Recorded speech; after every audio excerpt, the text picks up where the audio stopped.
243 हर विधानसभा में एक ERO होता है और उन्होंने मिलकर BLOs के साथ मिलकर 243 EROs 90,217 BLOs ने मिलकर काफी वर्षों के बाद, लगभग 22 वर्षों के बाद मतदाता सूची के शुद्धिकरण का कार्य किया। भारत के चुनाव दो भागों में बटे हुए, एक मतदाता सूची को बनाना और दूसरा चुनाव कराना, और दोनों में विकेंद्रीकृत वैधानिक अधिकार दिए गए EROs और रिटर्निंग ऑफिसर होते हैं।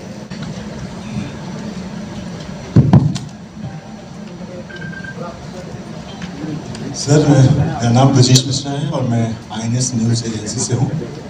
सवाल ये है कि जिस तरीके से बिहार में शुद्धिकरण का काम किया गया और बहुत सारे आरोप लगे, तो और राहुल गांधी ने, नेता विपक्ष हैं, उन्होंने वोट चोरी तक का आरोप लगाया और फिलहाल वो कोलंबिया घूम रहे हैं। ऐसे में आप कितना सीरियस उनके आरोपों को लेते हैं और उनके एटम बम, नाइट्रोजन बम और हाइड्रोजन बम से आयोग कितना घायल महसूस कर रहा है?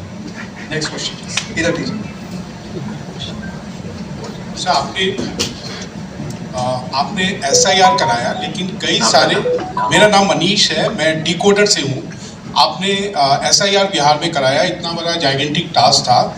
कई सारे इलेक्शन एक्सपर्ट्स, एनालिस्ट, जिसमें आपके फॉर्मर CEC हैं, उन्होंने कहा कि ये जो पूरा एक्सरसाइज है, इतना बड़ा एक्सरसाइज इलेक्शन बाउंड स्टेट में 4 महीने पहले कराना, ये इलेक्शन कमीशन का इनकम्पिटेंस है, उन्होंने ऑन रिकॉर्ड कहा।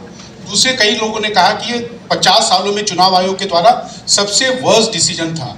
कुछ लोगों ने ये भी कहा कि ये इनकम्पिटेंस प्लस मोटिवेटेड डिसीजन इसलिए रहा कि इसमें कुछ सेक्शंस ऑफ द सोसाइटी को जानबूझकर एक्सक्लूड करने की कोशिश की गई। So what is your response to, how do you respond to this charges of incompetence plus motivated decision? दूसरा मेरा एक ये है कि आपने let's restrict to one question, we will come back to you, no problem. इधर दीजिए। Sir, मेरा नाम शशि भूषण है, मैं प्रभात खबर अखबार से हूँ। सर, मेरा सवाल है कि बिहार के जो प्रतिपक्ष के नेता हैं, उनका आरोप है कि एक ही घर में कई कई मतदाताओं के नाम शामिल किए गए हैं। तो ये जो हाउस लिस्टिंग का काम है, क्या इसमें सुधार होगा या वैसे ही रहेगा? दूसरा सर ये है कि फॉर्म 70C, इसको लेकर क्या है कि क्या जो पहले वोटर एजेंट जो पॉलिटिकल पार्टी के चले जाते हैं, तो उनकी क्या बाध्यता रहेगी कि वो लेकर और हस्ताक्षर करके ही वहाँ से जाए? और इसी से एक जुड़ा हुआ है सर, ये एक और जुड़ा हुआ है आप काइंडली ऐसे सर, मॉक पोल को लेके क्या जितने पॉलिटिकल पार्टी भाग लिए हैं और जो नहीं लिए हैं, क्या उनका ब्यौरा आप जारी करेंगे? Sir, good morning, Kaushalendra Mishra from Hindustan newspaper. Sir, मेरा सवाल एक है कि बिहार चुनाव हो या देश के कहीं भी चुनाव होते हैं, एक पैरामीटर फिक्स है कि प्रत्येक उम्मीदवार सर्टेन अमाउंट ही खर्च कर पाएगा, लेकिन हकीकत में वैसा होता नहीं है। तो इसको मॉनिटर करने के लिए कोई सख्त कदम CEC उठाएंगे?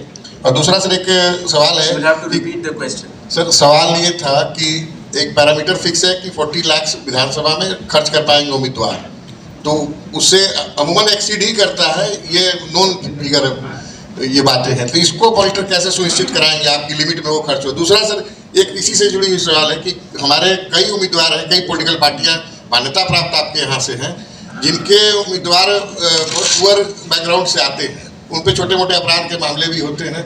तो क्या वैसे उम्मीदवारों के लिए जो 3 अखबारों में या ये पब्लिश करने की बाध्यता है, उसमें भी कोई आप रिलैक्सेशन देने जा रहे हैं? Thank you. हाँ जी बताइए। सर, मैं रजनीश जी, बिहार झारखंड से।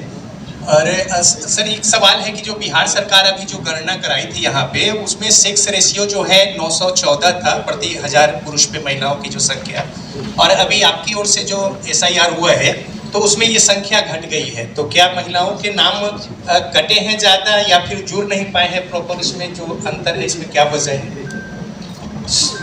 सर, ब्रजकिशोर दुबे अभी स्तर पर बूथ लेवल ऑफिसर, उनके ऊपर इलेक्टोरल रजिस्ट्रेशन ऑफिसर अर्थात ERO, अर्थात निर्वाचक पंजीकरण अधिकारी जो कि एसडीएम स्तर के होते हैं, जो मतदाता सूची होती है उसको बनाने की जिम्मेदारी ईआरओज की होती है। बिहार के 243 हर विधानसभा में एक ईआरओ होता है और उन्होंने मिलकर बीएलओज के साथ मिलकर 243 ईआरओज 90,217 बीएलओज ने मिलकर काफी वर्षों के बाद, लगभग 22 वर्षों के बाद मतदाता सूची के शुद्धिकरण का कार्य किया। अगर ईआरओ के निर्णय में किसी का मत, किसी का नाम अगर वोटर लिस्ट में ना आ पाए या किसी गलत आदमी का नाम आ जाए तो इसके ऊपर डीएम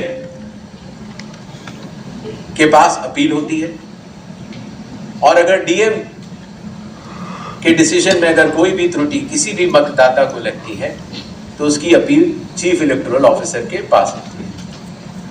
तो इस तरह से विकेंद्रीकृत वैधानिक अधिकारियों के तहत मतदाता सूची बनाई जाती है। इसी तरीके से जब चुनाव होते हैं तो चुनाव आयोग हर विधानसभा के लिए एक रिटर्निंग ऑफिसर को नियुक्त करता है जिसका कार्य होता है अपने विधानसभा में चुनाव कराना, और जो भी उसका रिजल्ट आता है वो रिटर्निंग ऑफिसर प्रख्यापित भी करते हैं और चुनाव आयोग के निर्देशों का और कानून का अक्षरशः पालन करते हैं। ये बात मैंने आपको इसलिए बताई कि भारत के चुनाव दो भागों में बटे हुए, एक मतदाता सूची को बनाना और दूसरा चुनाव कराना, और दोनों में विकेंद्रीकृत वैधानिक अधिकार दिए गए ईआरओज और रिटर्निंग ऑफिसर होते हैं और वो चुनाव आयोग द्वारा दिए गए निर्देशों का पालन करते हैं, और अगर उनके पालन में कहीं भी त्रुटि हो तो चुनाव आयोग उनको सुपरवाइज, डायरेक्ट और कंट्रोल भी करता है। इन छोटे शब्दों के साथ मेरे ख्याल से मैंने आपको चुनाव के बारे में जरूर बताया और I think we can open. धन्यवाद सर।